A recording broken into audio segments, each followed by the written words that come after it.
Hello, everyone. Welcome to Feels Out Loud, brought to you by Becoming Together Therapy and Wellness. This is your host, Becky McNattin, along with host Tara Martini. We're so glad to have you listening as we live and share stories of mental health today. We are so excited for today's show. So excited! We say this every week, but today we are so pumped. So a little statistic for you, Becky, before we get going, which blows my mind. By the end of 2025, the dating app industry was projected to surpass $13 billion. Wow. Which is insane to me. So I wanted to know, well, how many people are actually using dating apps? Psychotherapist Danielle Sukanik states that 53% of American 18 to 29-year-olds and 37% of 30 to 49-year-olds use dating apps. Wow. I was shocked by the younger demographic, actually. That maybe it would have been more? That would have been less. Oh, that it would have been half of people. Yeah. Which is 18 to 29 years old are crazy. Using dating apps. So knowing this has become a cultural norm, we had to explore it. Yes. What better way to dive in than to have an individual on the show who is currently actively dating via the apps. So we want to welcome Miss Audrey Anve to the show. Hello. Thank you so much for having me. I'm thrilled to be here. We are so excited. So, Audrey, and I feel like I'm putting you out there as an advertisement for dating. You are 26. Yes, I am. Single, and currently active on the dating apps. Yes, single and looking. So if you like what you hear. I thought of that, too, as I was driving into work today. I was like, this could be like our first matchmaking. Like someone out there. Who knows? We're feeling out loud. Yes. So, Audrey, outside of the basic stats that I just listed, tell us about yourself. Yeah. So I am Minnesota girl, born and raised. I grew up just sort of in the East Metro, and I went to St. Thomas for college. I love St. Thomas, Roll Toms. And then I was a political science major in college, jumped from college into the world of tech, so did not follow my major at all, but loved my college experience, just was looking for a job post-grad. Now I work sort of in the Orange County tech world, but I am remote from Minneapolis. Okay. Wow. Yeah. Yes. So I live downtown. My friends all are sort of nearby. Got the best friends in the world. We love to travel, read, go out to eat, do all the fun things. But yes, so very, very vocal in the community. I love Minneapolis. I would die for that city. So wow. Yes, it's been so much fun to be able to spend my 20s here for sure. Cool. What an amazing 20-something experience already for you. Yes. Yeah, absolutely. That's amazing. It's been fun so far. I'm excited to see what comes next. Well, absolutely. So you are 26, and how long have you been dating online? Loaded question, because I've been sort of on and off the apps throughout my teenage to 20 years, but I started online dating in college, freshman year. So I joined the apps when I was 19. Okay. And I'm 26 now, so what is that, 7 years? Long time. Long time. And obviously there are breaks in there as well, mental health breaks, things like that. But I've had accounts for 7 years. That is amazing. And that is something that surprises me. I was shocked that having a conversation with someone who was 19, and he was like, yeah, Tara, everybody's on the apps. And I'm like, what are you talking about? You're a teenager. Aren't you just supposed to turn around and meet someone? That's what you do. Yeah. I have a thought on this, and I think it's because my generation specifically was so chronically online growing up. Yes. I had an Instagram account when I was 12 years old. Wow. And that was just sort of what defined you as an individual. It was middle school and high school. It was who's following who, and maybe this guy's interested in me because he followed me on Instagram. So the screen was a place of comfort. So when you go to college and you're looking to meet people and you're not sure what the vibes are, you're having a hard time reading body language, that is coming from a place of I am unsure about this person, but it's safer behind a screen. Okay. Wow. Great such an interesting point topic. and insight. And we're going to be talking about the mental health impact of online dating because there is one. And more to come. We're going to take a short commercial break, but stay tuned. We're going to be talking more about this topic as soon as we come back. All you got to do now.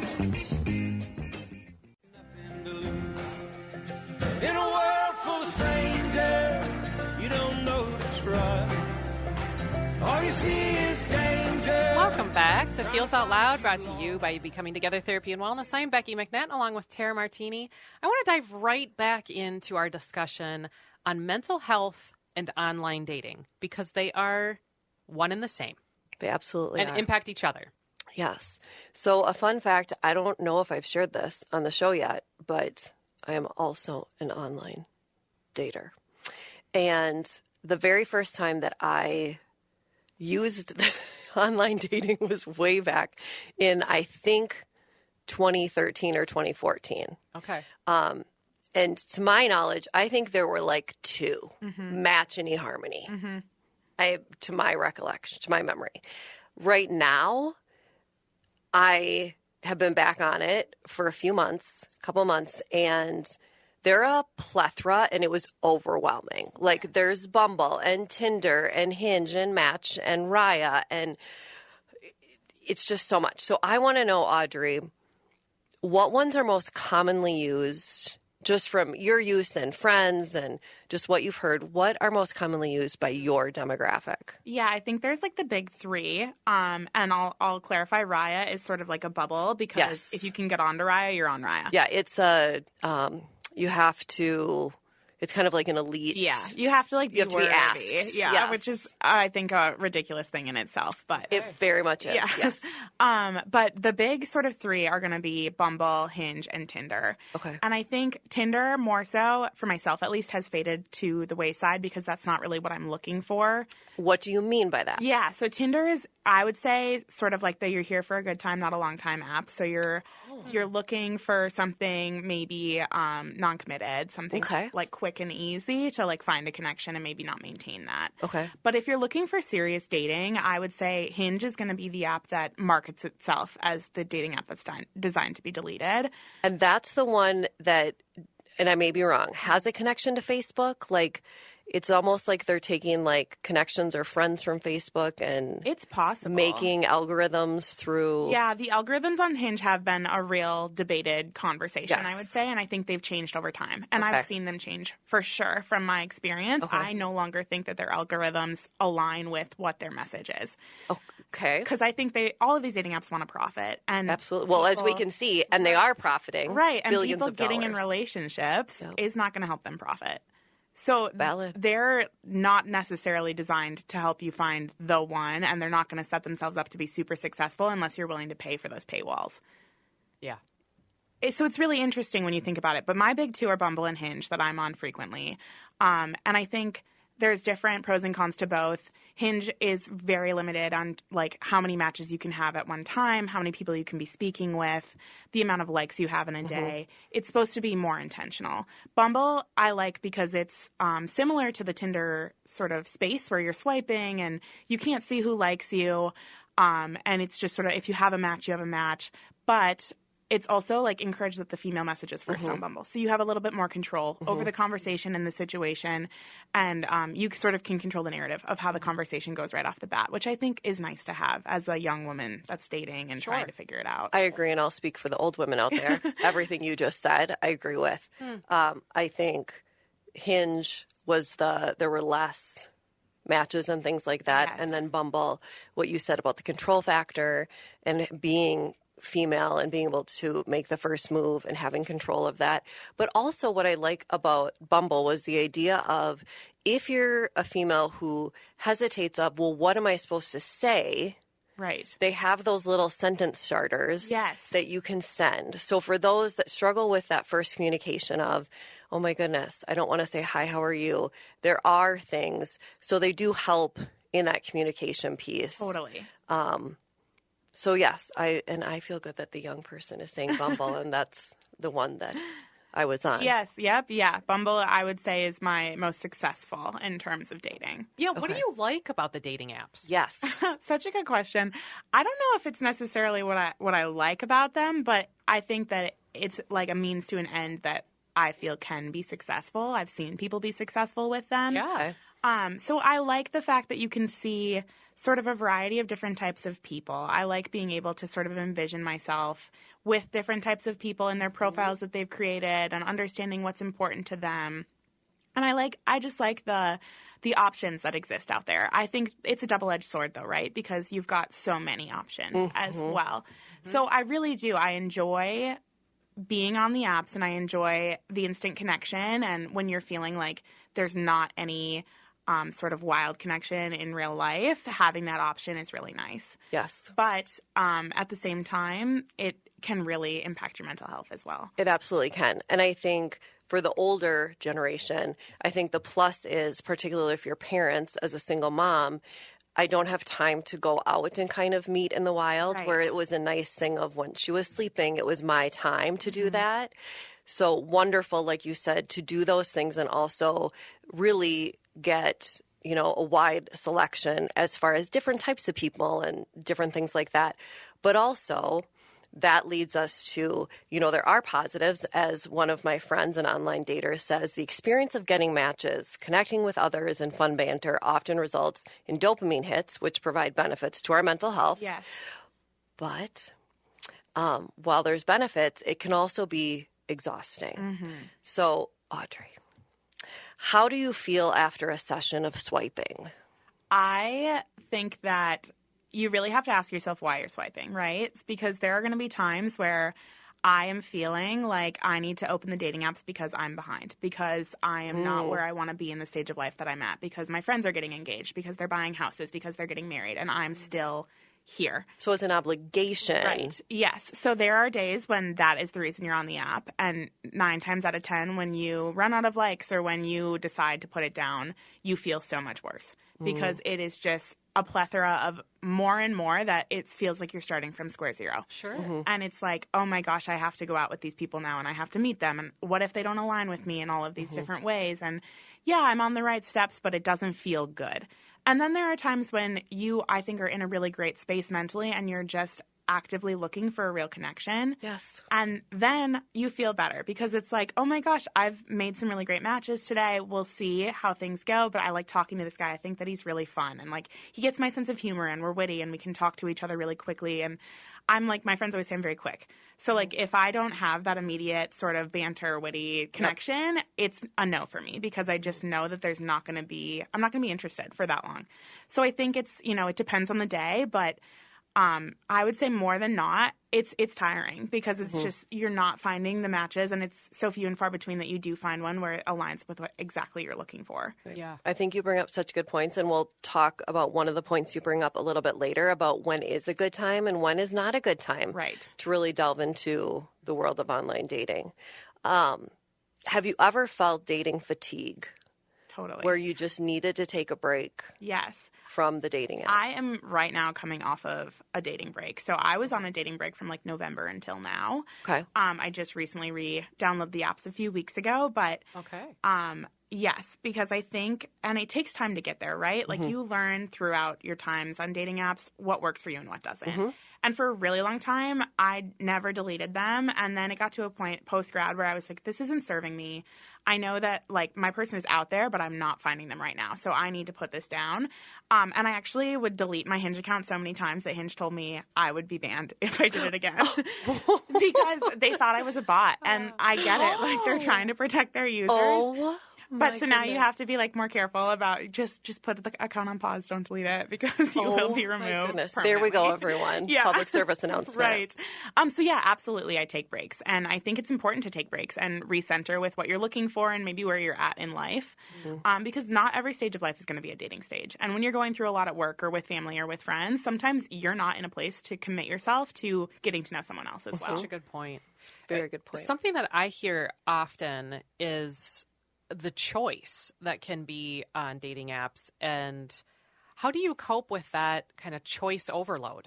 Yeah. Or of seeing potentially lots of people and the wonder of like who else might be there. It's a big thing. And it's sort of like always in the back of your mind a little bit. And I think I can completely see that. Yes. As you learn more about yourself in dating, like my roommate and I always say we're a really good first date because we've gone on so many first dates that it's like, I know when to laugh. I know what to say that will hit. And like, You're programmed. It's like, I don't know, like a call, like you're an interview. You know what you're doing and you know what works and what doesn't based based on trial and error, and I can't count on two hands the amount of first dates I've been on. It's so many. And I think after a while, I started to learn that although dating apps are so appearance-focused, and, like, you're reading the bios and stuff, but that initial reaction of yes or no is based on appearance, I am such a personality person. Yes. That is my, like... Amen. In a box, I need to connect with them personality-wise, and there are so many men who have been in my life who I have grown attracted to over time after I've gotten to know them as a friend. And so I think that once I acknowledge that it's all about personality for me, the idea of what else is out there sort of got quieter because it wasn't about all of the other super attractive men that I could swipe and see in 2 seconds. It was about, like, I've finally found a connection where I feel like I might bond with their personality. And that was exciting. And that tuned out I could keep swiping for 100 days and have a million matches and be so happy. I would never be satisfied because I'd never feel a real connection. Right. Such a good point and such good insight. And I think that is the more insightful we can be and deliberate and intentional about our choices.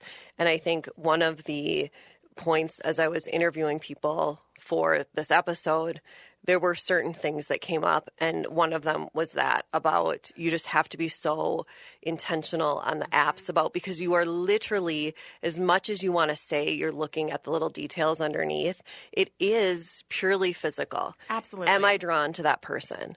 Sure. And you need to understand that the minute you get to that first date, there's so much more to that, right? Because they could be a very handsome man.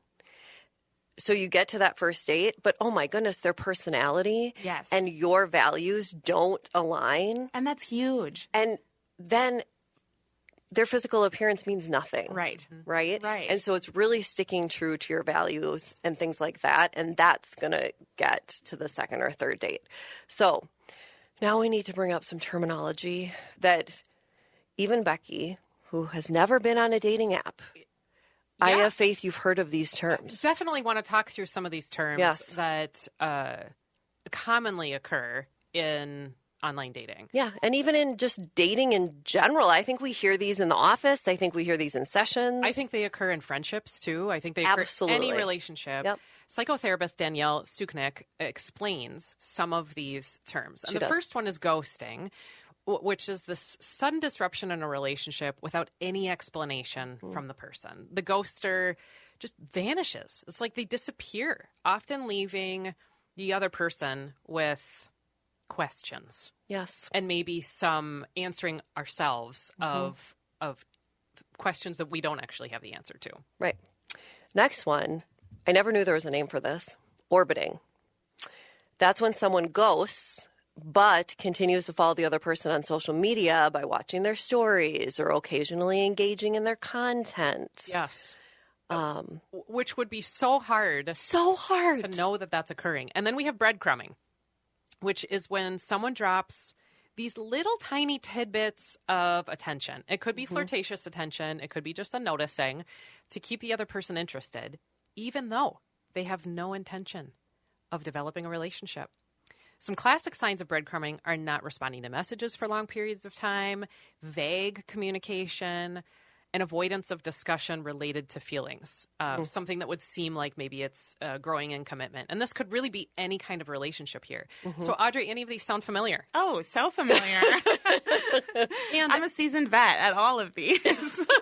And, of course, as a clinician, a mental health clinician, I'm thinking all about the impact of these, the mental health impact of these. What impact have you seen them have? Yeah, I think the biggest thing is reminding yourself that it's not just you that it's happening to. Because for myself personally, the first time I got ghosted, I was, 19, 20 years old. And it felt like the end of the world because it was just like, oh my gosh, I thought we had a real connection here, and now suddenly he's just gone.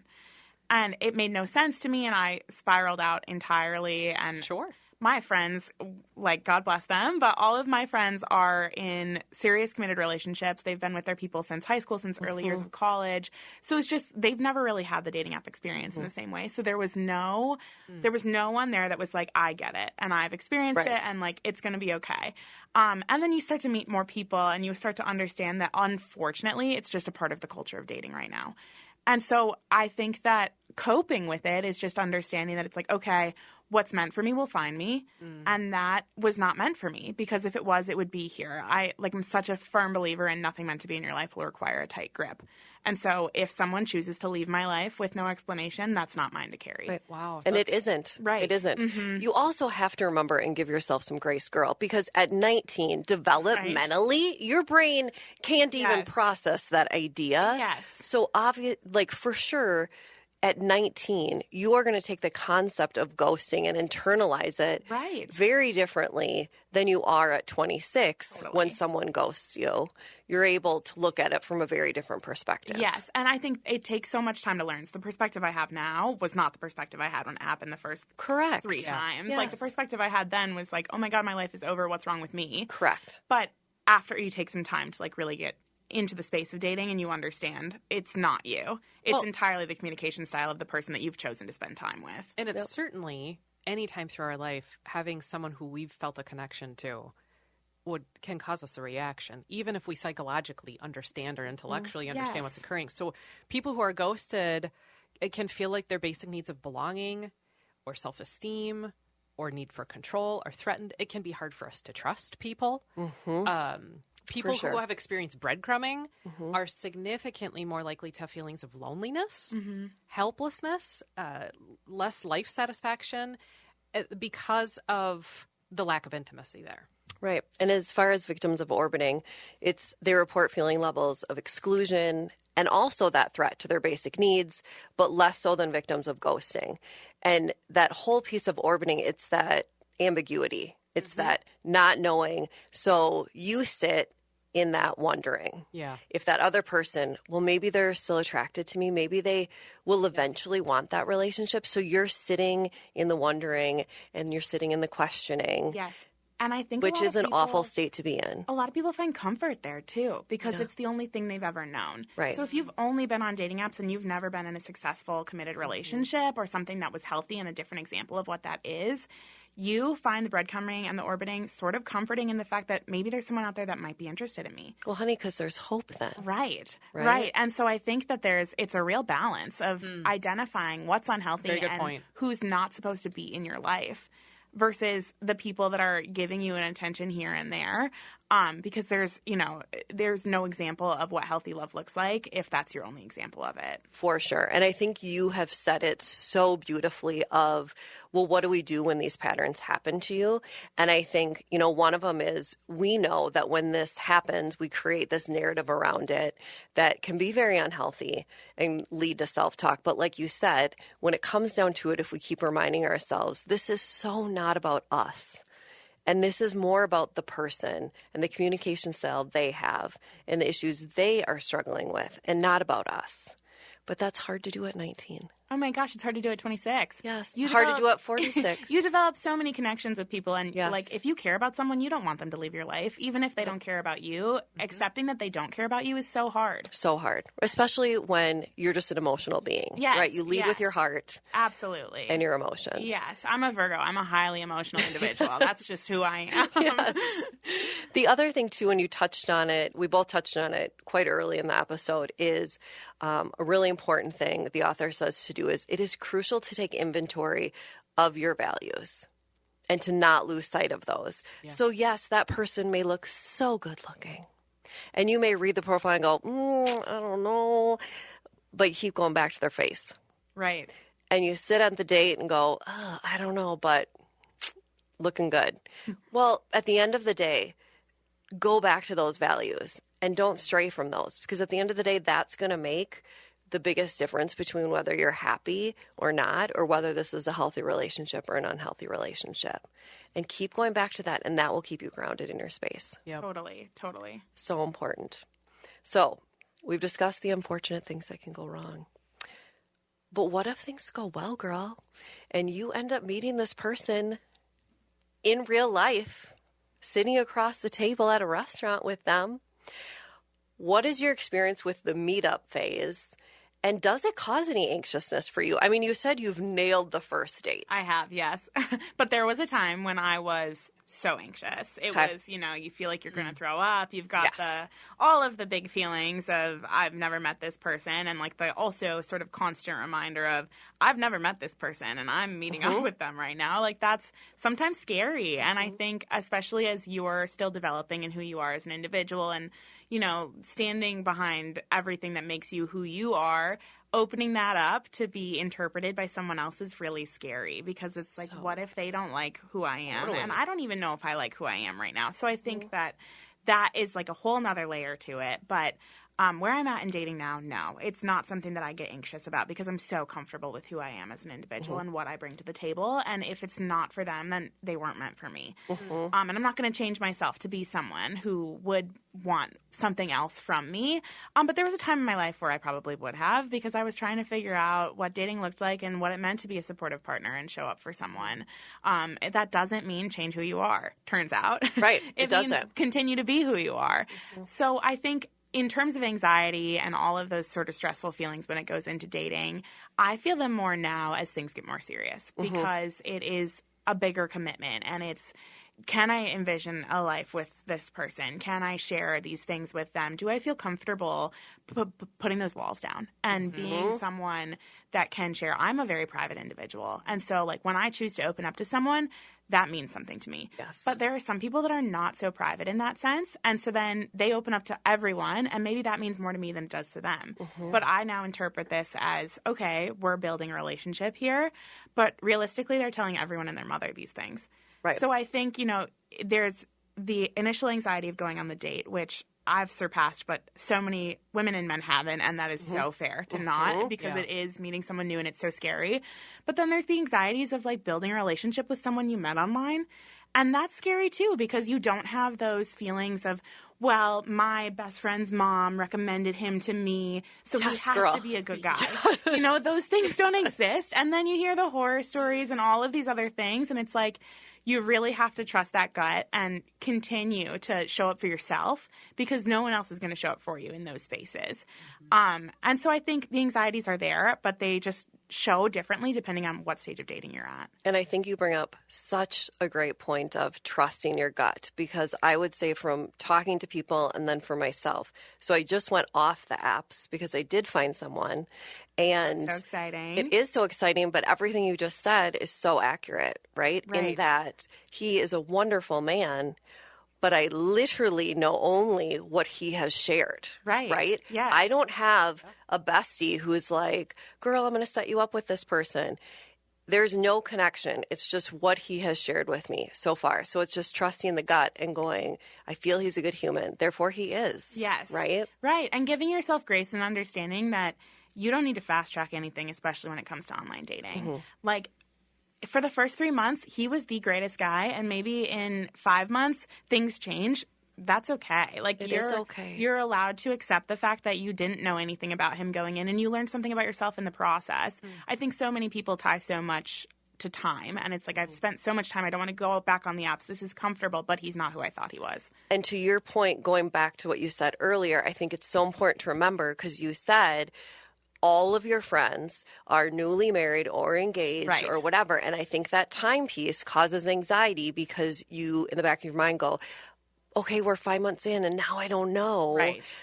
And everybody's married and everybody's engaged or whatever. That should not matter. Yes. There should not be a connection or correlation to it. Right. Keep that time piece separate. Yeah. That has nothing to do with anybody else's relationship. Right. And that's hard to do, especially when hard. You're young because it's like you want to clap for others and be so excited for them and you'll wait for it to be your turn, but that's easier said than done for sure.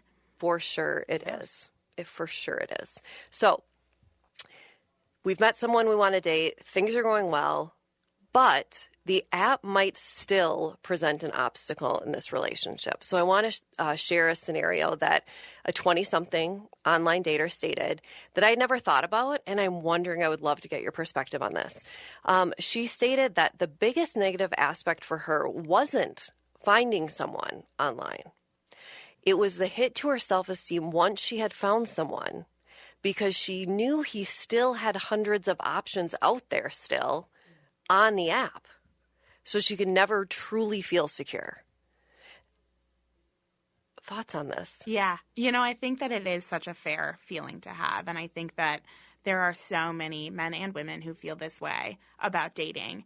But I think I would challenge that and saying there are options everywhere, and there always will be. Correct. And that says more, and I mean this in the most respectful way, but it says more about you than it does about your partner. And there's some things that you got to work through to understand that if your partner is choosing you, they're choosing you for a reason, and you should trust that reason.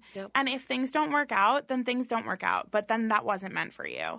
And I think that all of those feelings are so valid because it is a constant reminder that there are so many options, but the same could be said in the reverse.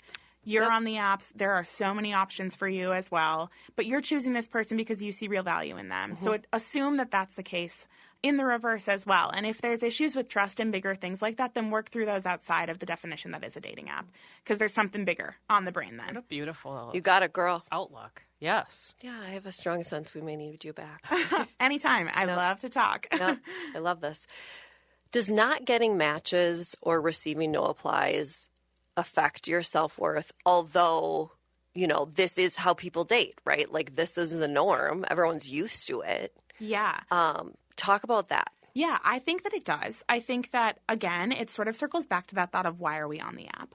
So if you're on the app looking for a real connection and you are in a stable mindset where you're like, if they didn't respond, they didn't see something in me, and they were probably swiping pretty fast, and I was a match that maybe they weren't super thrilled about, but we were still matching, that is easy to wrap your head around when you're in a space where it's like, okay, on to the next. But when you're in a space where it's like, I am on this app for attention in this exact moment, because a lot of people do that, it can really take you down deeper into a hole. And like, in that case, you're starting pretty down low, You're jumping on for that immediate dopamine hit like we talked about. And if you're not getting matches right away, if people aren't messaging you back, your brain immediately is like, well, I was right. I add no value to this. I'm not worthy. I'm not worthy. No one wants me. And those thoughts continue to spiral further and deeper.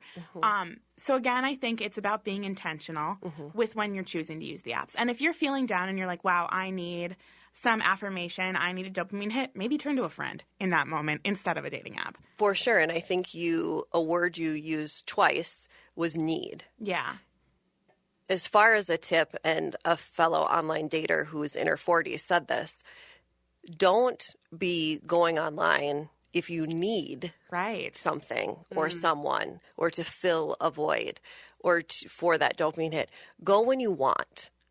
I want to share my life with someone. Yeah. I want a companion. Very good point. Not I need someone. Because then if you need something, you're going to attract an unhealthy partner. Exactly. But if you want someone and you're secure with yourself and you're in a place where you're mentally strong, you're going to attract something that's more like a healthy companion for you, a partner that's going to complement the things within you. Totally. Yeah, I agree. And if you're sitting there going, well, yeah, I'm not in a great space, like you said, pause your membership. Yeah, take a break. Take a break. Take a screen break. Yep, which I think is so important. So reach out to the relationships. You mentioned friends. Yeah. Reach out to the people who can help you with. Yes, yeah. When I'm down, it's like I'll give my mom a call because she's always going to tell me things to pick me up, and that's not going to be what you'll always find on a dating app for sure. Have you noticed a connection between your app usage and just mental health struggles in general? Yeah, absolutely. And I think it took me a while to identify this. And I am, a seasoned vet when it comes to speaking with a therapist. That is something that I have had in my life since I was in high school. Which I wish everybody, right? I know. Like, everyone needs a therapist. That's the plug for therapy. Yep. Every single time you are feeling something, there is a professional out there to help support you through it. And we're not designed to experience all that we're taking in online in the way that we are. So I think having someone to help you work through it is so important. And so I think there was a time in my life where I was definitely more active on dating apps when I was not my best. Okay. Because I was looking for that affirmation from a bigger picture, from something else outside of myself, because I didn't like what was happening inside of myself. You were looking for something more that you needed. Right. And instead, you got to do that work inside. I think as I've gotten older and I've learned more about what I'm looking for in a partner, what I'm looking for in dating in general, like what I find enjoyable and the types of dates that I like to go on, and where I'm at in a mental space, I don't do that any longer. I turn to dating when I'm ready to be in a space to get to know someone, because it's also not fair to them. If you're opening a door to someone and you're just in such a space where you're just looking for someone that's going to lift you up, but you can't give that to someone else, then what's the point of doing it? You know, it's just using someone. So I think that there's so many different ways that you can use dating apps when you're mentally all over the place. But I personally, again, I'm going to circle back to the intention. You have to be intentional with it. Otherwise, it is going to take you down with them, because they are designed to keep you online all the time if you let it. Right. Yeah, and licensed marriage and family therapist Alyssa Foreman talks about some of those negative psychological impacts, one of them being depression. Yeah. And can absolutely see why this would occur. That there is this tie between depression and dating apps, because you're meeting people so often that you can bump into this frequent rejection. You're not only getting rejected potentially by one person at a time, but anybody who's viewing your profile. And we talked about this experience of rejection just a minute ago, which of course can affect our self-esteem and mood. Right. Totally. Which can lead then to also things like anxiety. Yes. Right. So it's that idea of you start to begin to have anxious thoughts like, are they going to actually show up for the date? Are they actually going to like me if they do show up for the date? Which is a whole other thing in that. Even dating app addiction. Yes. And we talk about addiction with phones and social media all the time. Yeah, with apps we can get hooked on continually updating profiles, checking in to see if anybody's responded. I'm sure you're nodding your head. Yeah, so, absolutely. Thinking I could totally see how it's easy to get pulled into that. Just the process can become consuming. Yeah. And cause an impact on highs and lows. Absolutely. Also, there's this beautiful thing called immediate gratification that people are used to. Yes. You can develop this habit of just becoming so impatient, right? Because the real world doesn't always lend itself to that things happening so quickly. And so it's setting up this unreasonable expectation that the relationship should happen overnight and instantly. And because we see so many things happening so quickly with online dating, we can learn about so much more about them so quickly by just even looking at a profile. Yeah. Than what we would do if we were meeting somebody out in person. Right. And that can lead to challenges forming relationships, which has this mental health impact. It can make it harder for us to actually meet people face to face. And you brought up such a beautiful point at the beginning of the show that you grew up in a generation that was all online. And so thinking about the mental health impact of having to transition to knowing someone virtually to having to meet them and be with them in person, and that sense of developing relationship or interpersonal connection, not using a screen. Right. Which leads to self-esteem issues. Totally. Of are they going to like the person I really am versus who I presented, and was it accurate? Who they thought I was. Are they going to be disappointed? Yeah. Yes. Are they going to be disappointed? Yeah. And I think something else to add to that is when you look at, ideally, like in a perfect world for me, I would meet someone through a friend, or I would, of course, as anyone would, because it's comfortable and it's easy.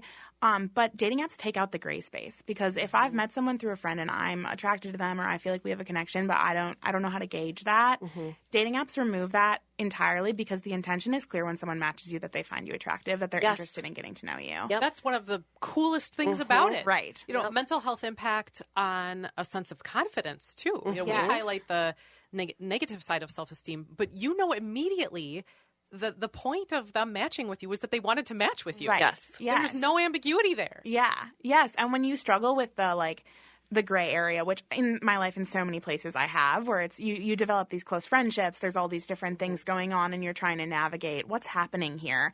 And my generation wasn't taught how to communicate their feelings in the same way, because you were hiding behind a screen in so many different aspects of life, and you've got the answer to everything at your fingertips.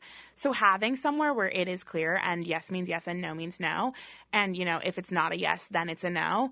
It is nice to have that to turn to when you feel sort of defeated by the world of dating that exists outside of the dating apps. Great point. Part of what I really love about also what you're saying is, in the benefit of online dating, some of the things that people ask or share in their profiles are things we would love to know about a person that we wouldn't necessarily find out until we've known them for a while. Totally. Right. And so you are able to a little bit discern.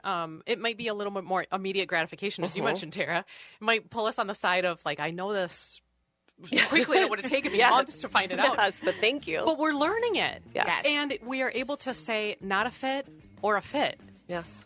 So much to think about here. This was such a cool discussion. We're headed to a commercial break, but when we come back, we will talk through your questions, listeners. Feels Out Loud will process your thoughts in just a moment. You don't never need help from nobody else. All you got to do now. Nothing to lose. In a world full of strangers, you don't know who to trust. All you see is danger. We are back again with Feels Out Loud, and this part of the show is where we talk through questions from you all, our listeners.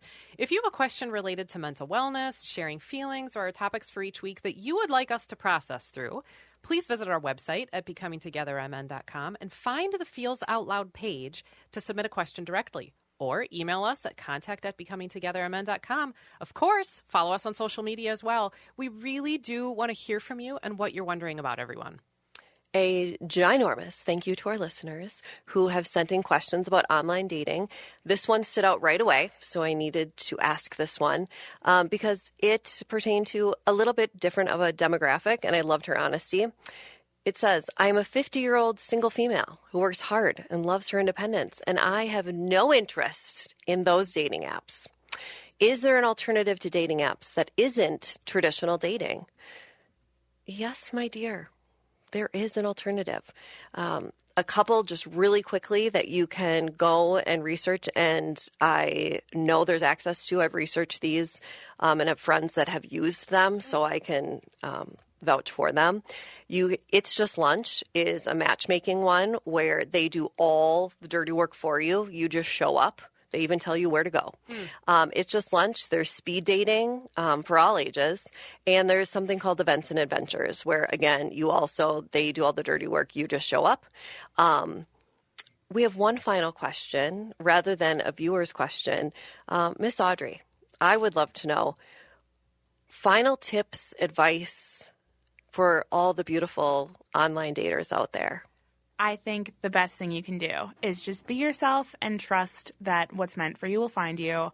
Continue to put yourself out there even if you feel as though you've sort of been beaten up in the process of dating. I think that as you date more, you get more comfortable with it, and the more first dates you go on, the more you realize that it really is not a reflection of yourself if you're rejected or any of these things.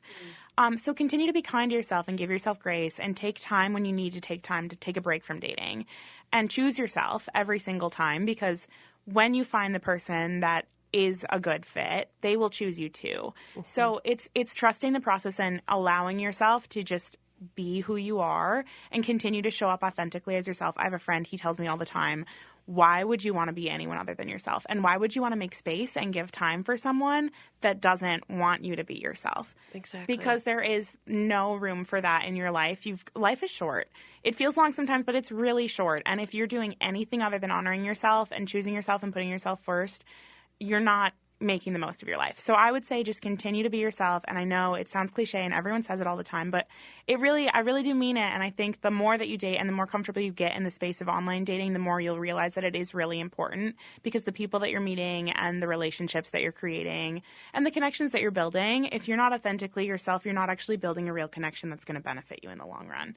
So I would say really just be yourself and continue to try and put yourself out there even when it's scary and when it's hard, because something's around the corner. I trust it. And I'm single, and I'm saying that. So, Amen. Well, wise words. You do such a beautiful job of reflecting on giving yourself grace for the moment that you're in.